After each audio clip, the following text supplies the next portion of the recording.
এটা একটা আস্তে আস্তে বড় ঘটনা হয়ে দাঁড়াবে। দর্শক, বলছিলাম যুবদল নেতা তহিদের যেই মৃত্যু, সেই মৃত্যুর ঘটনায় ইতিমধ্যে মির্জা ফখরুল ইসলাম আলমগীর প্রতিক্রিয়া দেখিয়েছে। যে কায়দায় নির্যাতন, যে কায়দায় মৃত্যু, সেগুলো অতীতের ঘটনা আবার কিভাবে ফিরে আসলো, তাও বিএনপির উপরে, যেই বিএনপি গত 15 বছরে একই কায়দায় তাদের অসংখ্য নেতাকর্মী হারিয়েছে, ঠিক একই কায়দায় তারা হারালো এই আমলে, যে আমলটা প্রতিষ্ঠিত বিএনপি, জামাত সহ যারা আন্দোলনকারী যেই দলগুলো, তাদের ঐক্যমত্যের ভিত্তিতে, সেই ঐক্যমত্যের ভিত্তিতে গঠিত সরকার যখন ক্ষমতায়, তখন তহিদুল ইসলাম নামের এক যুবদল নেতার মৃত্যু হয়েছে। সেই মৃত্যুর ঘটনাগুলো খুবই মর্মান্তিক এবং রোমহর্ষক বলা যায়। কুমিল্লায় যৌথ বাহিনী তুলে নেওয়ার পরদিন তার মৃত্যু হয়। মৃত্যুর ঘটনার বিচার দাবি করেছেন মির্জা ফখরুল ইসলাম আলমগীর। শনিবার সকালে নিজের ভেরিফাইড ফেসবুক পেজে এক পোস্টে তিনি এই বিচার দাবি করেছেন। বলেছেন, যুবদল নেতা তহিদুল ইসলাম হত্যার বিচার চাই। তার মানে সরাসরি হত্যার ঘটনা তিনি বলেছেন।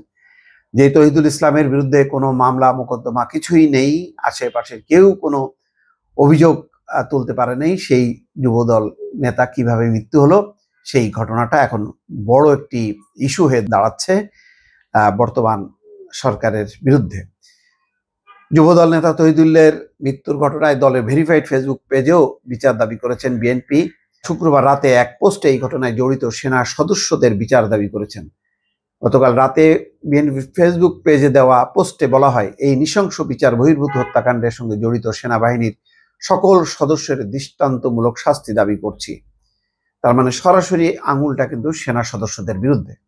এর আগে কুমিল্লায় যৌথ বাহিনী তুলে নেওয়ার পর হাসপাতালে তহিদুলের লাশ পেয়েছে তার পরিবার।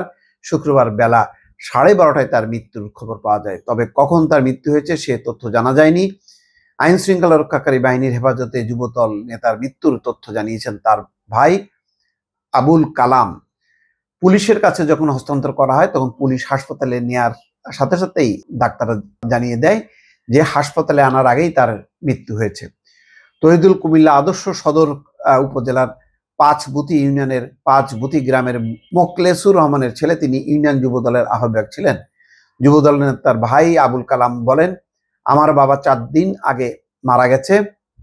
আমরা শোককে আচ্ছন্ন, যার বাবা 4 দিন আগে মারা গেছে। বৃহস্পতিবার রাত 2:30টার দিকে সেনাবাহিনীর 3টি গাড়ি ও একটি লাল রঙের গাড়ি আমাদের বাড়িতে আসে। তহিদুল ইসলামের কাছে অস্ত্র আছে এমন অভিযোগে তাকে ধরে নিয়ে যায়। আমার ভাই কখনো অস্ত্র আনতে পারে না, তার সম্পর্কে আমাদের পুরো এলাকা খুব ভালো করে জানে। তিনি বলেন, আমরা বারবার বলার পরেও তারা নিয়ে যায় আমার ভাইকে। বেলা 12:30টার দিকে কোতালি মডেল থানা পুলিশ আমাদের জানায় তাকে গোমতী বিলাস নামক স্থান থেকে তারা উদ্ধার করেছে। সে নাকি হাসপাতালে আছে। আমরা কুমিল্লা মেডিকেল কলেজ হাসপাতালে গিয়ে দেখি তার লাশ। তার শরীরে বেদম মারের আঘাতের চিহ্ন আছে। পরিবারের সূত্র বলছে, তহিদুল চট্টগ্রাম বন্দরে একটি শিপিং এজেন্টে চাকরি করতেন। গত রোববার তার বাবা মুখলেসুর রহমানের মৃত্যুর খবরে তিনি বাড়ি আসেন। আজ বাবার কুলখানি হওয়ার কথা ছিল, অথচ 4 দিনের ব্যবধানে ছেলের কি নির্মম মৃত্যু। তহিদুলের মা প্রায় 20 বছর আগে মারা গেছে। সংসারে তার স্ত্রী ও 4 কন্যা রয়েছে। এই ব্যাপারে যুবদলের সদস্য সচিব ফরিদ উদ্দিন শিবলু বলেন, তহিদুল ইসলাম কুমিল্লার আদর্শ সদর উপজেলার পাঁচবুতি ইউনিয়ন যুবদলের আহ্বায়ক ছিলেন। তাকে শারীরিকভাবে নির্যাতন করে হত্যা করা হয়েছে। তার শরীরের বিভিন্ন অংশে আঘাত রয়েছে। আমরা ঘটনার তীব্র নিন্দা জানাচ্ছি এবং ঘটনার সুষ্ঠু তদন্ত জানাচ্ছি। ওসি বলছেন যে গতকাল রাত 10টা পর্যন্ত এই বিষয়ে কোনো মামলা হয়নি, কোনো অভিযোগ আসেনি। দর্শক, মামলা আসেনি, অভিযোগ হয়নি, এই প্রথাগত বিষয়ে না গিয়ে যেই ঘটনা তার পরিবার অভিযোগ তুলছে, দলের মহাসচিব দাবি জানাচ্ছে, সেই ঘটনার একটি পূর্ণাঙ্গ তদন্ত হওয়া উচিত বলে অনেকে মনে করছেন। দর্শক, ভালো থাকবেন। আল্লাহ হাফেজ।